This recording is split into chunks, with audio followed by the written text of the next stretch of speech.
frustrated with the judge because he's not on probation. He just said he's continued to use pot. He's giving no time on this marijuana case.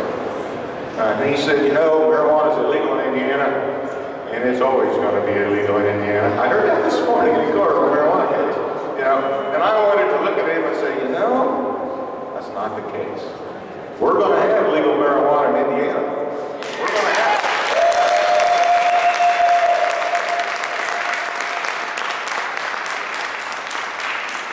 That judge said it's illegal, it's going to stay illegal because it's bad for you.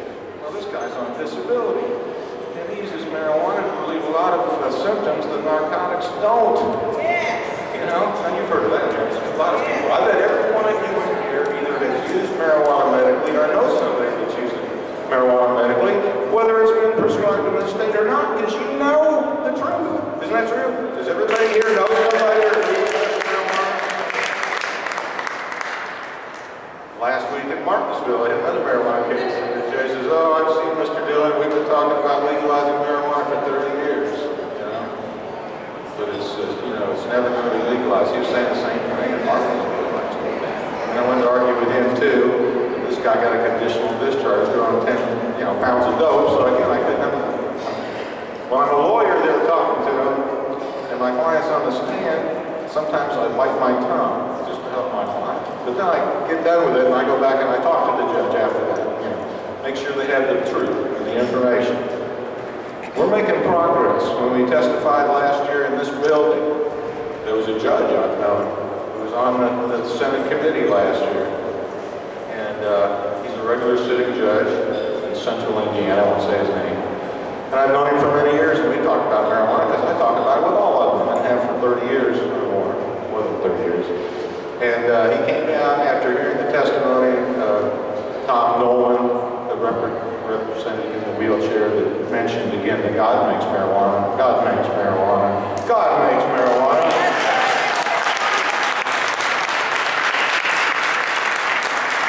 And he only wanted a chance for this legislature to study it to see if it would help people like him who had MS in a wheelchair and other citizens who don't want to break the law. And all he wanted with tears running down his face, he said, you know, I was a farmer in Liberty, Indiana.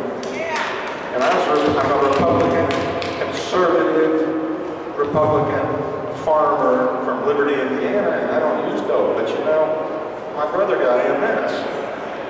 And I saw what it did to him, and I was scared to death that I might get it. And one day, I was up in the silo with my ranch, working on the silo. He's a farmer.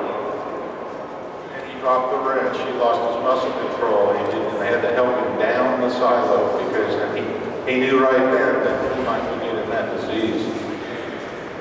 And he said, I've been to doctors, and I paid, I think it was $50,000 to put a pump in his back, to pump some medicine into his system.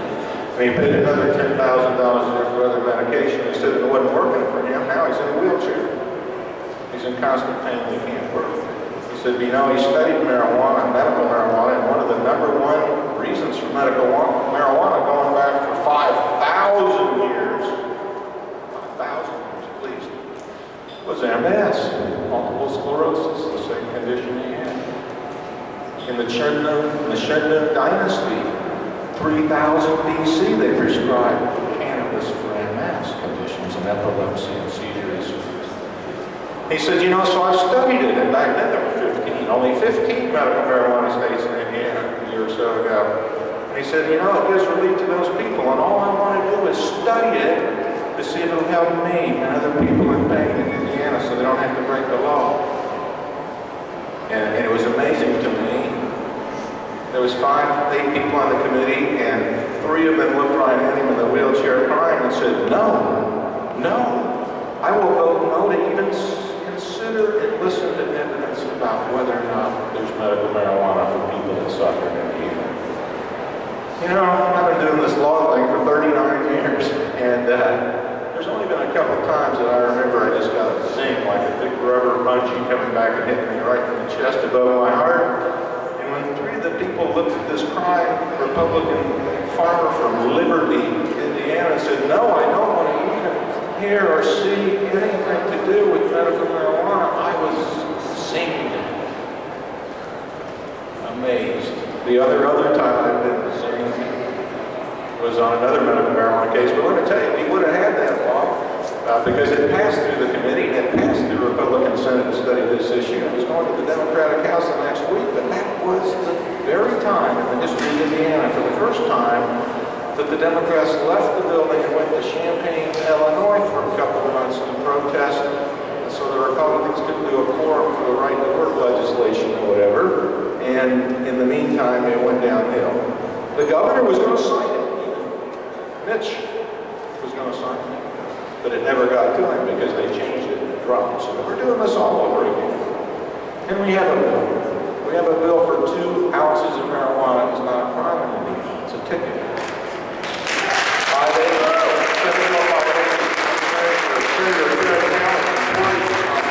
It's a great bill. You know, and I think about it, and I talk to people about this, and they say, yeah, 2 ounces. And I say, yeah, it's half as good as Ohio did in 1975.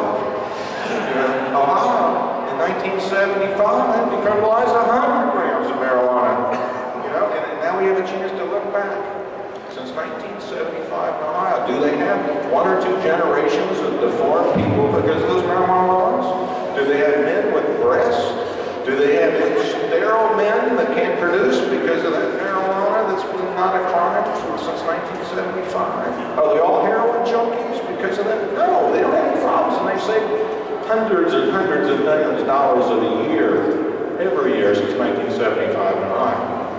I ask you, are the farmers and people and citizens of Ohio that much smarter than the citizens and farmers and representatives of Indiana? I don't think so.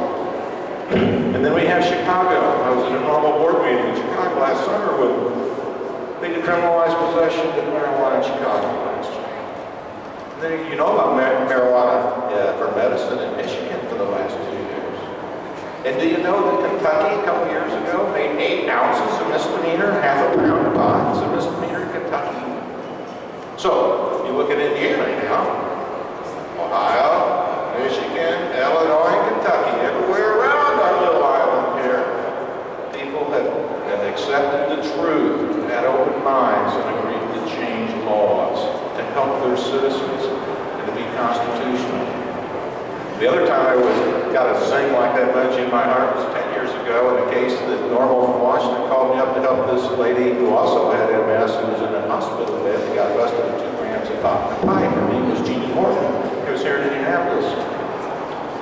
And the cops just happened to come into her apartment and knocked on the door. Never do this. Somebody knocks on the door and you say, come on in, you know. Well, they thought it was a buddy.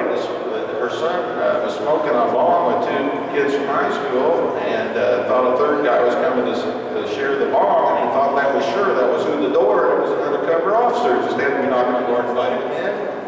They're smoking at the bong. He arrested all 3 teenagers and asked them where the adult was. And he went to the back of the apartment, and there was Jeannie in her air bed, or the cube by her bed sore. She hadn't walked in 9 years.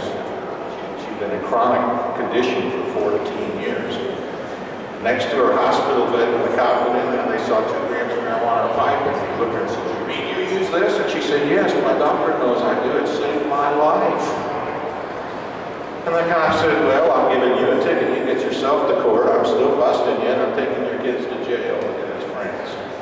Now that was the compassion shown by the officer on the scene. Now, he didn't come there for drugs. He came there to enlist her son's help, because some other kid had taken a gun to school. He had information about it, and he volunteered to get information to take a gun out of the high school. But instead, he's going to jail with his buddies, and his mom's in the back, and he's crying and saying, leave her alone. Anyway, when I first went to court, of course I agreed to help her. She said, I don't even have $50 to reimburse the public defender. I said, you're not paying me anything. I'm going to help you with this case.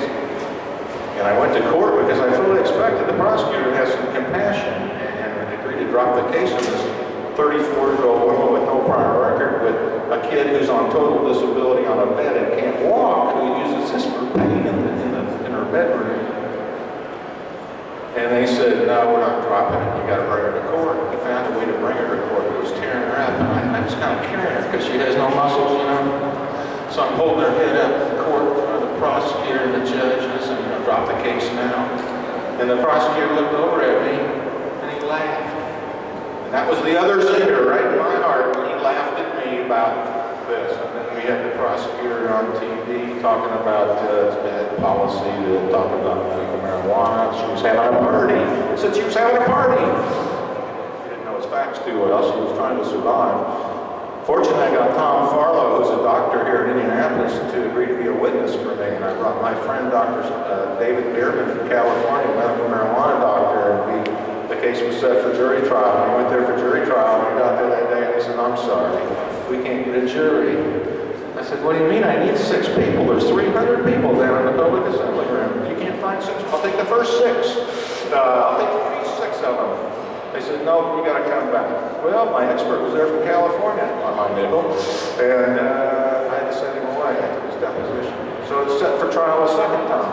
And in the meantime, I got him to declare a medical necessity defense for the first time in Indiana, that if you need to use marijuana to not die or be in a serious chronic condition, that's a defense to possession of marijuana. So I had that going, and I had the nullification statute that allows our juries to find somebody not guilty because they can find the law